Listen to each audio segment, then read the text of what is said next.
Welcome back. This is Will at Work. I'm Kevin. Today's game system is the Namco TV game. And again, calling these consoles, I often get sort of thinking it's not really a console, it's just a plug-and-play TV game, but I don't know, there's some consoles out there that had less games than a lot of these handhelds, and we call them game systems and consoles, etc. So, it's a fine line, but in general, I wouldn't call these a game console. I'd just call them a TV game. But for the sake of the fact that I have this, I'm just going to add it to the list because it does plug into the TV, it does play some games. It's technically, emulating some classic Namco games.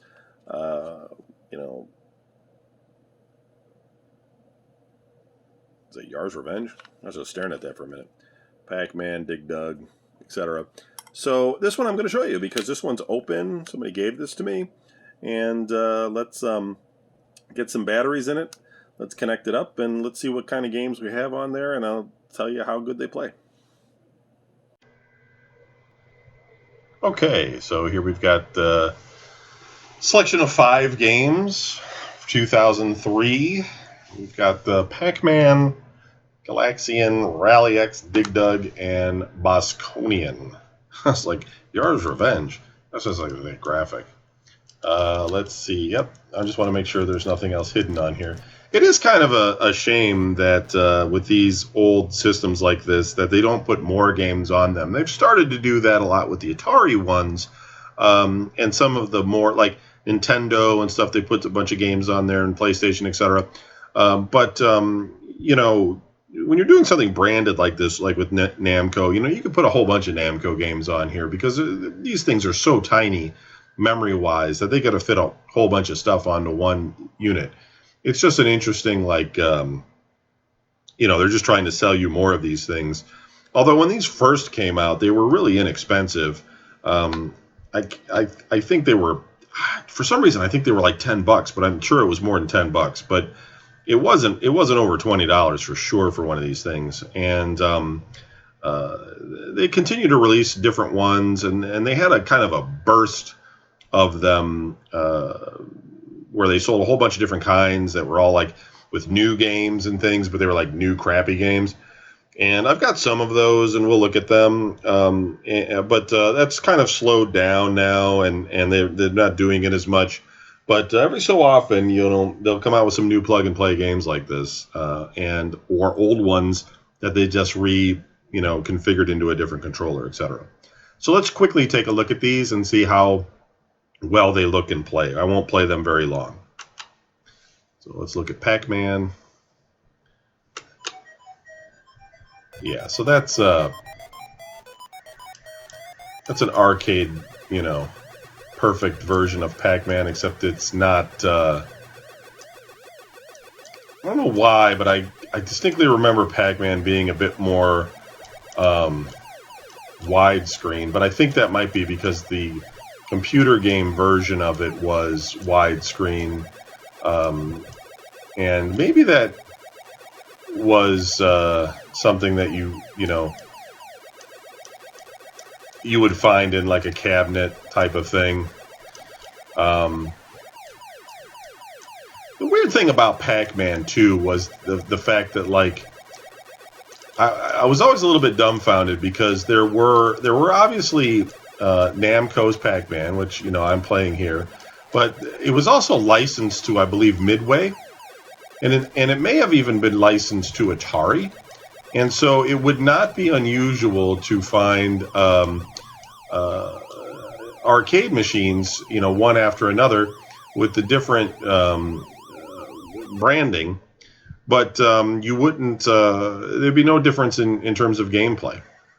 All right, let's reset that. We're not going to keep playing Pac-Man. Galaxian.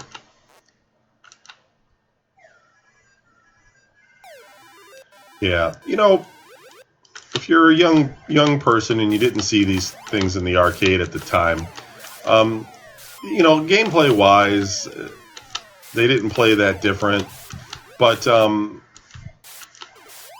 there was something about arcade cabinets where they had these really good sound systems in them, and they just you heard them like far away, and the bass on those things would be like just kicking.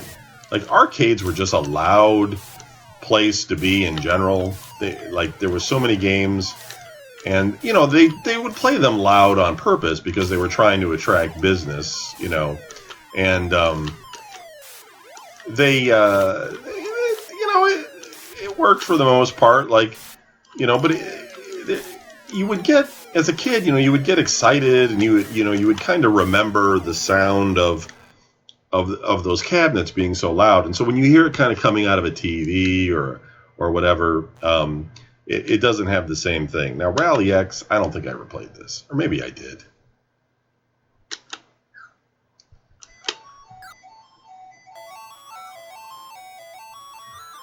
This might have been one of those ones where, like, you had like a steering wheel, and you would try and play this with a steering wheel rather than a joystick. And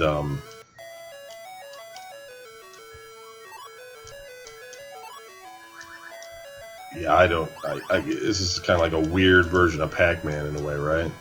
Like you're just trying to collect these flags and avoid the other cars.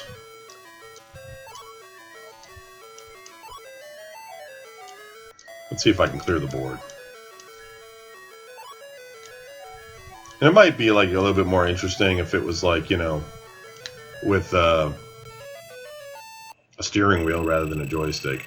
But yeah, this is terrible. All right, never want to play that ever again. Worst game ever. Played a lot of Dig Dug when I was a kid. I was really good at it. I won't be good at it anymore, but it was a real fast twitch game back in the day. I don't know why it appealed to me so much. It was I wasn't one of those guys that wanted to get high scores, you know. I just kind of wanted to keep playing the game and sort of like get as far into the, you know, as far ahead as I could. But there were other kids who just wanted to. It's all they wanted was to get the high score. All right, that's enough Dig Dug.